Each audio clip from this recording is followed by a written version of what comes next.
مطلب آپ اتنے بڑے ہیں، اتنی اچھی آپ ایک خاص آدمی ہیں، جس دن آپ اپنے آپ سے بات کر لیں گے قرآن کے روبرو ہو کر کے، اس دن آپ اللہ کو پہچان جائیں گے. اور جب آپ اللہ سے قریب ہو جاؤ گے تو پھر آپ کو کسی کی دقت نہیں آئے گی. ایک آدمی سے اگر پی ایم سے ڈائریکٹ تعلقات ہوں اور ہر سنڈے دوستانہ ہو، کبھی اس کے گھر آ رہا کبھی، تو اس کو کوئی دقت آتی ہے؟ نہ اس کو کسٹم پولیس کا ڈر ہے، نہ اس کو سی بی آئی والوں کا ڈر ہے، نہ اس کو ای ڈی کا ڈر ہے، نہ اس کو شکشا وباگ کا ڈر ہے، نہ اس کو کھیل وباگ. کوئی جہاں کام ہوگا ایک فون کی ضرورت ہے. اور اسلام ہمیں موقع دے رہا ہے کہ پی ایم صاحب چھوڑو، آپ اللہ سے جڑ سکتے ہو. لیکن آپ جانتے ہیں کہ دیکھو کچھ حاصل کرنے کے لیے کچھ کھونا پڑتا ہے، قربانی دینی پڑتی ہے. اب میں آپ کے سامنے چند باتیں رکھوں، اس سے آپ خود اندازہ لگا لیں کہ کیا پرتیک ایک بندہ، ہر بندہ جو یہاں بیٹھا ہے، میں ہوں، اسٹیج والے ہیں، کیا یہ چاہ رہے ہیں کیا دین آ جائے؟ دین آنا چاہیے، یوں ہونا چاہیے. ایک شعر ہے میرا کہ اب بچا سکتا ہے تو بچا لے اپنے گھر کے آنگن کو، بچا سکتا ہے تو بچا لے اپنے گھر کے آنگن کو، کہ آثار قیامت خیمہ زن ہے تیری بستی میں. کیونکہ بستی تو اب خراب ہوگی، تیرا گھر ابھی بھی ٹائم ہے تیرے لیے، کہ جب تک تیرے ہاتھ پیر اور تیری زبان میں دم ہے، جب تک تو چاہے تو تیرا گھر تو بچ سکتا ہے. اور بستی کا یہ کرم ہے، اللہ کا کرم یہ ہے کہ اگر بستی کے اندر 100 گھر ہیں، لیکن ہر آپ اگر بستی میں کھڑے ہو کے کچھ کہیں گے تو بندہ کہے گا تھارو کہیں لیو، تر کا ہوئے گاؤں کہہ دیں گے لوگ. لیکن آپ کے گھر میں کوئی کچھ نہیں کہے گا آپ کو، اپنے گھر کے آپ ذمہ دار ہیں اور آپ اپنے گھر پر بات کر سکتے ہیں. اب آئیے دین سے آپ کو روبرو کراؤں کہ دین سے آپ دوستی کر پائیں گے کہ نہیں کر پائیں گے. اللہ کے رسول صلی اللہ علیہ وسلم ایک دکان پہ تشریف لے گئے. آپ نے جانے کے بعد میں سلام کیا، اور جس دکان گئے وہ صاحب اناج بیچتے تھے. کیا بیچتے تھے؟ اناج. حضور گئے اور حضور نے جا کر اناج میں ہاتھ ڈالا، اناج میں ہاتھ ڈال دی. بات میں بات نکلتی ہے، ہم اخلاق کسے کہتے ہیں جو ہم نے بنا رکھا ہے؟ وہ کیا ہے کہ میں آپ کے گھر آؤں، السلام علیکم شاہ صاحب، اور کیسے طبیعت ٹھیک ہے؟ اب آپ جی آپ کے میرے بھی ٹھیک. آپ نے چائے پلائی 100 روپے دے دیے اور آپ جی ماشاءاللہ آیا کرو. ہم اس کو اخلاق سمجھتے ہیں. تو پھر تو میرے آنے سے کوئی فائدہ نہیں ہوا، آپ کا پاؤ دودھ بھی گیا، 100 روپے بھی دیا آپ نے، فائدہ کیا ہوا؟ اگر میں اپنے ساتھ دین لاتا نا آپ کے گھر، تو میں آپ سے کہتا شاہ صاحب بچے کتنے ہیں؟ 3 ہیں، نماز پڑھتے ہیں؟ اگر میں یہ کہتا ہوں تو آپ کا پاؤ دودھ جلوڑا کی فائدہ جائے گا، گیس بھی جل رہا ہے آپ کا، چائے پتی بھی جا رہی ہے، گرمی کے اندر آپ کی عورت بیچاری چائے بھی بنا رہی ہے، اس کے بھی پریشانی ہے. اگر میں آپ کے گھر پہ آ کر کے آپ کے لوگوں کو نماز کا نہیں کہتا ہوں تو سب بس اپنے دوستیاں کی ہیں اوپر اوپر، دین کے لیے کچھ نہیں کیا. اب ضرورت ہے کہ پرانی غلطیاں ہو گئیں، اب دین کے لیے کھڑے ہو جاؤ. تو حضور کا اخلاق کیا ہے کہ آپ گئے تو آپ نے رسمی باتیں نہیں کی، تم ہمارے صحابی ہو اور جنتی ہو، ٹھیک ہے میری زیارت کر لی تم نے. حضور نے ان کے کاروبار کو جانچ کیا. حضور کو سچی محبت ہے، اور اسلام آپ کو ایک دوسرے سے سچی محبت کا حکم دیتا ہے، رسمی محبت نہیں کہ رمضان صاحب ٹھیک ٹھاک ہے کہ ہاں باپ جی ٹھیک ہے، اور بھائی اور ٹھیک باپ جی. رمضان صاحب صبح 9 بجے اٹھا، کہے گا ٹھیک ہے، کہے گا ٹھیک ہے. اس نے کہا ٹھیک ہے اور آپ نے مان لیا. آپ کو کہنا چاہیے گا جی صاحب حضور کی حدیث ہے، جو فجر تک سویا رہا اٹھا نہیں، سورج نکل گیا تو اس کے کان میں شیطان پیشاب کر دیتا.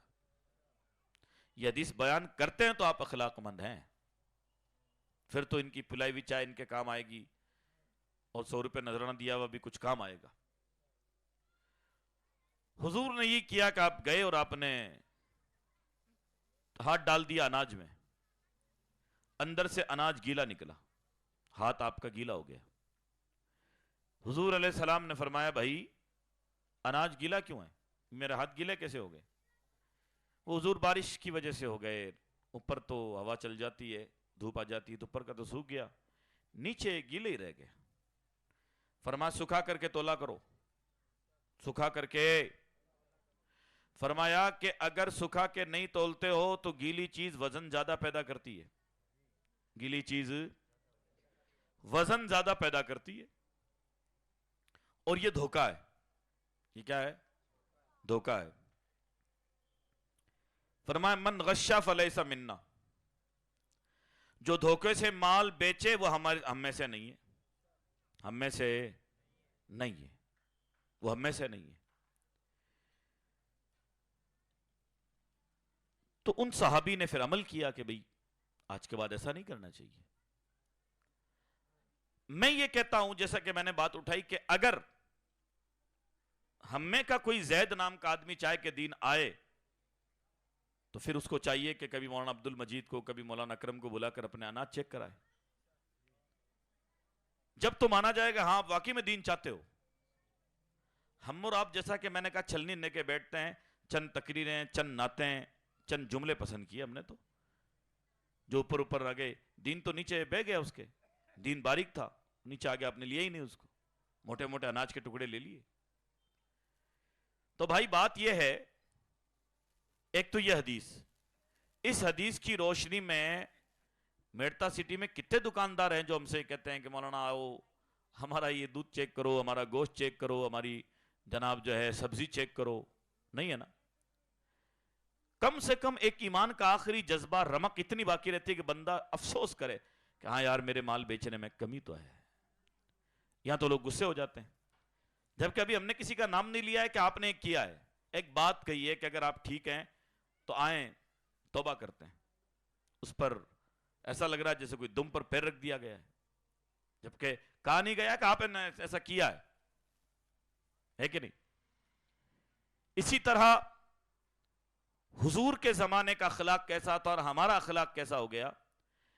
ہمارے یہاں پر یہ ہے کہ آپ نے مجھ سے یہ کہا حضرت تو آپ نے دعاؤں آج چھوڑا کا مکان بنا رہا، تو میں کیا کہوں گا کہ ارے ماشاءاللہ بھائی بڑے آج صاحب.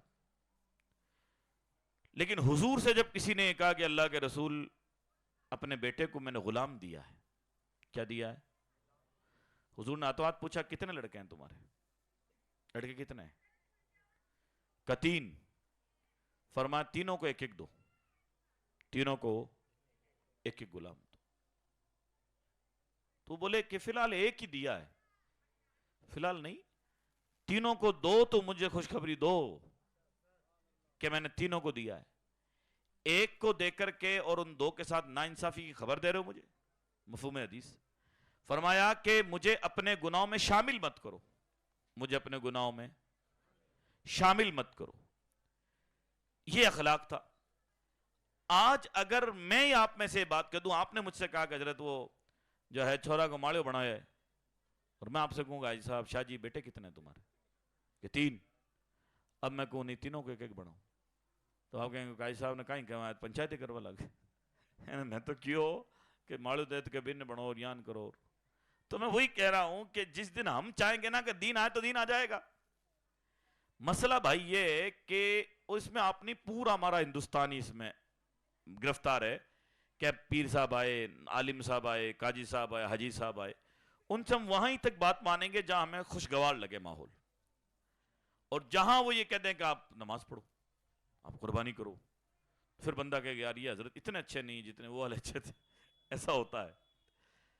باسنی کے ایک عالم دین نے ہمیں خبر دی، ناگور باسنی کے ایک عالم نے بتایا تھا بہت پہلے، کس تقریر میں گاؤں آئے تھے، بتایا انہوں نے کہ ہمارے گاؤں میں ایسا ہوا کہ میں نے دیکھا کہ ملاد کر کے گاؤں میں گھسا تو گاؤں کے کنارے باہر، گاؤں کے باہر سائڈ کچھ گھر ہوتے ہیں، وہاں ایک آدمی گھر میں انٹر ہونا چاہ رہا، دوسرا کہہ رہا ہے تو ناگور جاپ رہا، ناگور جاپ رہا.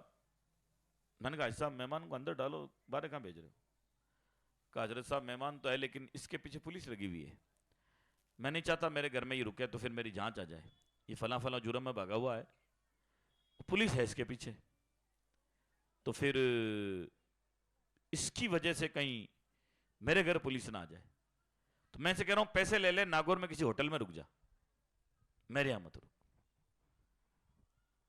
تو اس باسنی کے عالم نے کہا کہ میں نے کہا حاجی صاحب آپ کے لڑکے کتنے ہیں؟ 3 یا 4 بتائے۔ نماز کتنے لڑکے پڑھتے ہیں؟ 3 تو پڑھتے ہیں، چھوٹکیا نہیں پڑھتا۔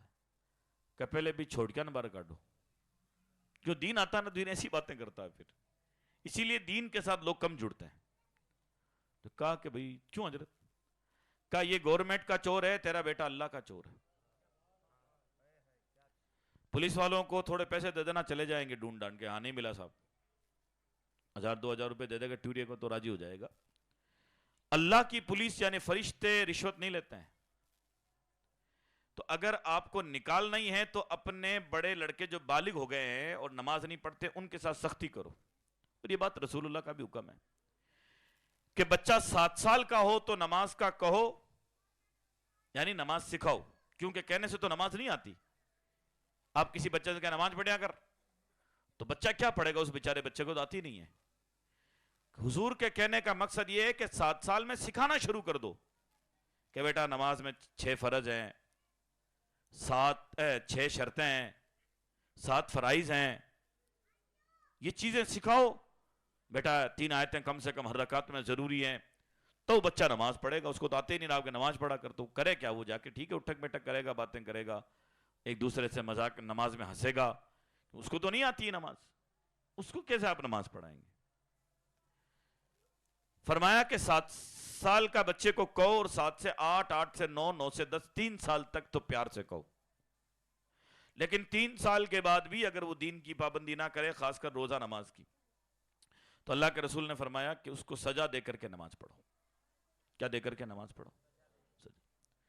میں نے شاید یہاں یا دوسرے مجلس میں کہیں بتایا کہ دین ایک ڈاکٹر کی طرح ہے کہ جس کی کبھی کبھی وہ چیرا بھی لگاتا ہے لیکن دشمنی میں نہیں لگاتا ہے، کبھی کبھی وہ بتی سی نکال دیتا ہے لیکن دشمنی میں نہیں نکالتا ہے، کبھی وہ گھٹنا کاٹتا ہے دشمنی میں نہیں، دل کا آپریشن کرتا تو پسلیے کاٹ کر کے دل باہر نکالتا ہے، دشمنی میں نہیں کرتا ہے۔ دشمنی میں کرے گا تو یوں مارے گا بازار میں آ کر کے، لیکن وہ لٹا کر کے بے ہوش کر کے دل نکال کر کے محبت میں، ہے نا؟ بس دین بھی یہ چاہتا ہے کہ اس 3 سال کے بعد سمجھانے کے بعد میں نہیں عمل کر رہا بچہ، 1 سال تک سختی کی کہ نہ چیز کا پیا ہے نہ روٹیاں ہیں، تو پھر بچہ سختی سے نماز بھی بن جائے گا، اور 10 سال کی عمر میں جو نمازی ہو گیا انشاءاللہ اپنی اولاد اور اپنے ماں باپ کو کسی کا محتاج نہیں ہونے دے گا، وہ فجر پڑھتے نکل جائے گا کمانے بھائی اس کی، اور پھر اللہ غیب سے مدد بھی کرے گا۔ حضور کا فرمان ہے نماز پڑھ کے کمانے جاتے ہو تو شیطان فرشتے کا جھنڈا ساتھ ہوتا ہے، اور نماز چھوڑ کے جاتے ہو تو شیطان کا جھنڈا ساتھ ہوتا ہے۔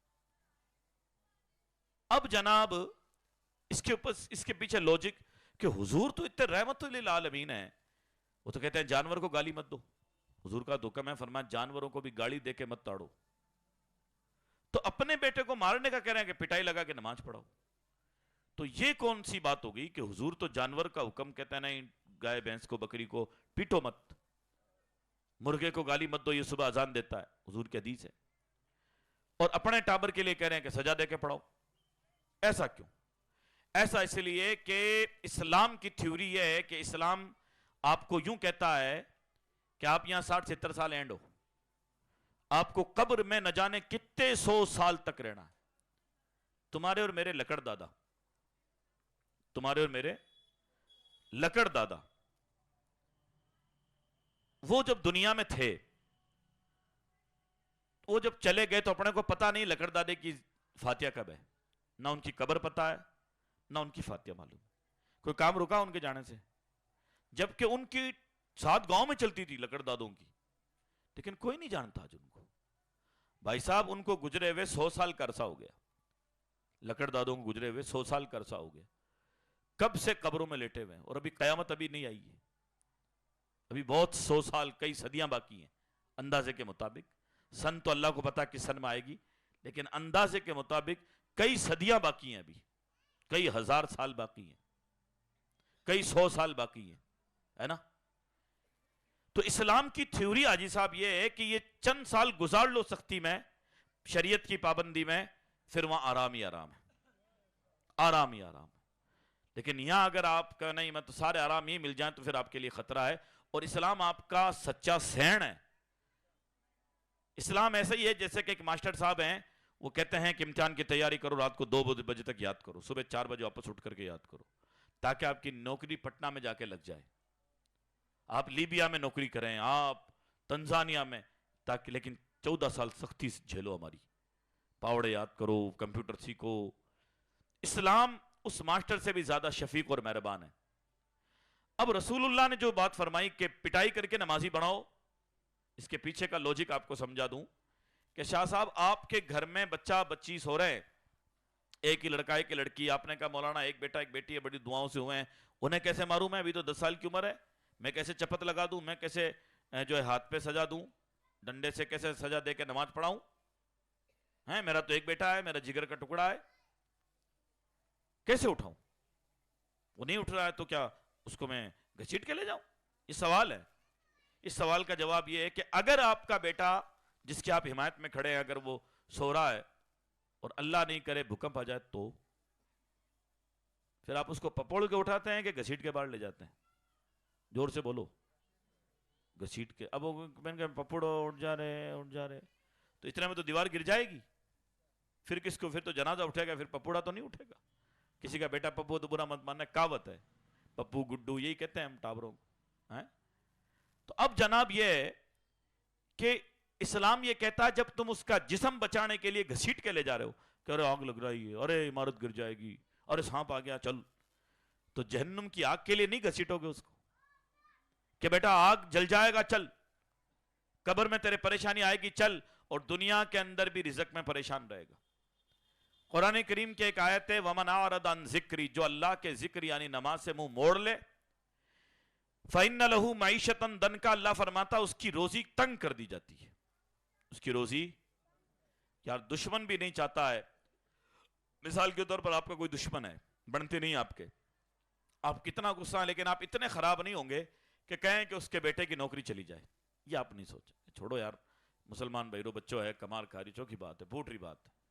ہم اتنے گرے ہوئے نہیں ہیں کہ اپنی کہیں وہ دشمن کی نوکری چلی جائے, نہیں, مسلمان اتنا نہیں گندا نہیں سوچتا. تو آپ اپنے بیٹے کے بارے میں تو سوچ ہی نہیں رہے, جس کے بارے میں اللہ فرماتا ہے کہ اگر وہ اللہ کے ذکر سے منہ موڑے گا تو روزی تنگ کر دی جائے گی. کیا کر دی جائے گی؟ تنگ. اور جب روزی اللہ تنگ کرے تو تعویذوں کام چلے نہیں. اور آپ کو ایک نالج کے لیے ایک مسئلہ بتاؤں کہ یہ جو قرآن کی آیت ہے نا, معیشت, اللہ تعالیٰ اس کی معیشت تنگ کر دے گا. فَإِنَّ لَهُ مَعِيشَةً ضَنْكَ, اللہ اس کی معیشت تنگ کر دے گا. معیشت میں شاہ صاحب صرف روٹی نہیں آتی ہے, معیشت میں آپ کی روڈ, جس پارٹی کو آپ نے جتایا وہ پارٹی, یہ ہوائیں, رشتہ داریاں, دوستیاں تمام تنگ ہو جائیں گی. وہ نیتا روڈ نہیں بنوائے گا, رشتہ داری دھوکے میں آ جائے گی, دوست آپ کو دھوکہ دیں گے, ادھاری آپ کو دیں گے نہیں, لڑکا آپ کا نالائق ہوگا, بیٹی آپ کی بات سنے گی نہیں, میاں بیوی میں لڑائی ہوگی, اور اوپر ترا یہ کہ آمدنی کم ہو جائے گی. پھر وہ آدمی ہم نے دیکھا ہے کہ شراب کا سہارا لیتا ہے, پھر شراب کا سہارا لیتا ہے کہ نہ عورت بات مان رہی ہے, نہ بچے بات مان رہے, نہ بچیاں مان رہی ہیں. اب دنیا سے وہ جو ہے اداس ہو گیا اور اس نے جا کر کے شراب پینا شروع کر دی. پھر جب اس کو اس کے پیسے نہیں ملیں گا تو وہ اپنی بیوی کے زیور چرائے گا, اکاؤنٹ خالی کر دے گا, اور دنیا سے تباہی بربادی کے ساتھ جائے گا. اور اللہ تعالیٰ نے حاجی صاحب یہاں فرمایا کہ معیشت تو تنگ ہوگی ہی, وَنَاشِرُهُ يَوْمَ الْقِيَامَةِ أَعْمَىٰ, اور قیامت میں اندھا کر کے اٹھایا جائے گا. قیامت میں اندھا کر کے اٹھایا جائے گا. قرآن پڑھو بھائی, قرآن میں سب چیز ہے. اب اس کو اندھا کر کے اٹھایا جا رہا ہے میدان محشر میں, تو اللہ سے وہ اندھا بندہ سوال کرے گا, یا رب لما حشرتنی اعمیٰ, یا اللہ مجھے اندھا کیوں کر دیا, وقد کنت بصیرا, میری تو آنکھیں تھی, میں مرا جب میں بوڑھا ضرور تھا, میرے جو شوگر تھی سب تھا, لیکن آنکھیں تو تھی میری, لیکن آنکھیں مجھے اندھا کر کے اٹھایا گیا. تو آگے سے اللہ جواب دے گا, کذالک اتتک آیاتنا, تیرے پاس بھی تو ہماری باتیں آتی تھی نا, یہ کرو وہ کرو, فنسیتہا, تو تو ان کو بھلا دیتا تھا. وَكَذَلِكَ الْيَوْمَ تُنْسَى، آج ہم تجھے بھول گئے. تو بھائی محتاج ہو کے بندہ ہو کے ہم سے بھول سکتا ہے کہ نیند آ رہی ہے مانا؟ تو میں تو اللہ ہوں، جا میں بھی تیرا کوئی کام نہیں کرتا. بھائیو اللہ کو پہچانو، اللہ بادشاہ ہے، اس کی جی حضوری کرو گے تو خوب دے گا یار. اس کی جی حضوری تو کرنی بھی چاہیے یار. ہمارے کہاوت ہے ایک گھر تو ڈاکن بھی ٹالتی ہے. جو رب ہمیں اولاد دے، ہمارے ابھی تک جس نے ہمارے دل، گردے، تلی اور کمر کو مضبوط رکھا، اس رب کے لیے ہم یہ کہیں گے ابھی نیند آ رہی ہے، ابھی یوں نہیں ہوا، ابھی وہ نہیں ہوا.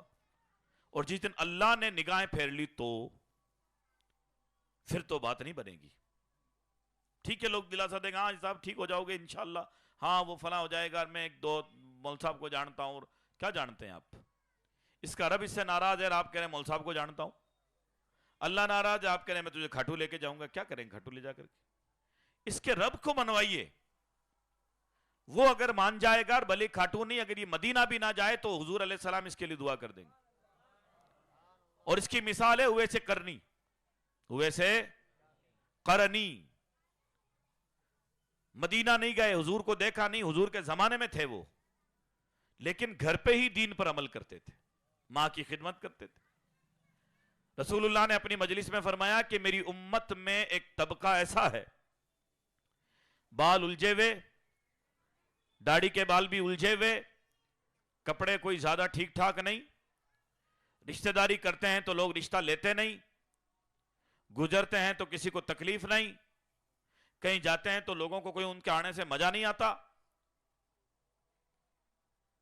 بے نام و نشان ہوتے ہیں. لیکن اگر وہ اللہ کے نام کی قسم کھائیں تو اللہ پوری کرتا ہے، اللہ پوری کرتا ہے.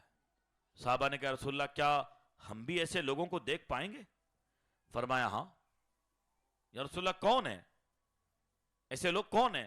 فرمایا ان میں سے ایک یمن میں رہتا ہے، اویس نام ہے، چہرے پر غم کے آثارات ہیں، جسم کے ہاتھوں کے چمڑے میں کٹھورتا ہے، کڑا ہے جسم، اونٹ چراتا ہے، رسی سے اونٹ چراتا ہے تو ہاتھوں میں آنٹنے پڑی ہوئی ہیں،